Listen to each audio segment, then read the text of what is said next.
ICC champions ট্রফির সমাধান হতে যাচ্ছে হাইব্রিড মডেল। সেক্ষেত্রে ভারতের ম্যাচগুলো হবে পাকিস্তানের বাইরে, তা পুরনো খবর।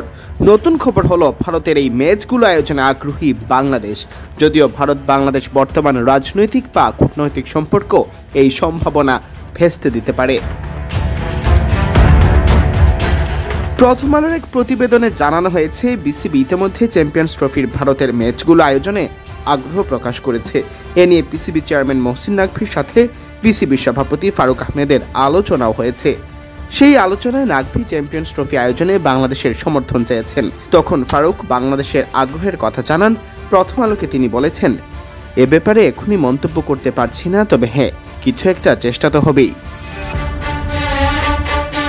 তবে 5 আগস্টের পর থেকে ভারতের সাথে রাজনৈতিক ও কূটনৈতিক যে দূরত্ব তৈরি হয়েছে বাংলাদেশের, তাতে ভারত বাংলাদেশে খেলতে আসতে চাইবে কিনা তা বড় প্রশ্ন বটে।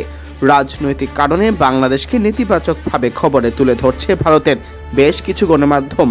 তাতে ভারতীয়দের একটি অংশ কোনো যৌক্তিক কারণ ছাড়াই ক্ষুব্ধ বাংলাদেশের উপর।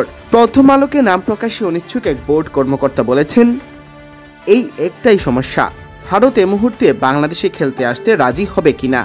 আমরা জানি এটা কঠিন, তারপরও চেষ্টা করে দেখতে তো অসুবিধা নেই। পাকিস্তান যেহেতু স্বাগতিক দেশ, তাদের মতামতও এখানে গুরুত্বপূর্ণ।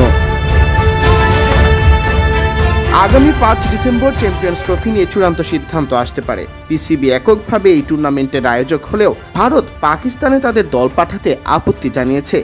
এক পর্যায়ে পিসিবি এমন প্রস্তাবও দেয়, ভারতীয় দল সীমান্তবর্তী স্টেডিয়ামে খেলবে এবং অবস্থান করবে নিজেদের দেশেই।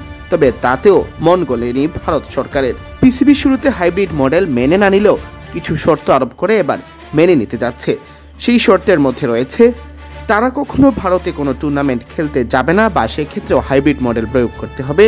চ্যাম্পিয়ন্স ট্রফির লভ্যাংশ আরও বেশি দিতে হবে এমন।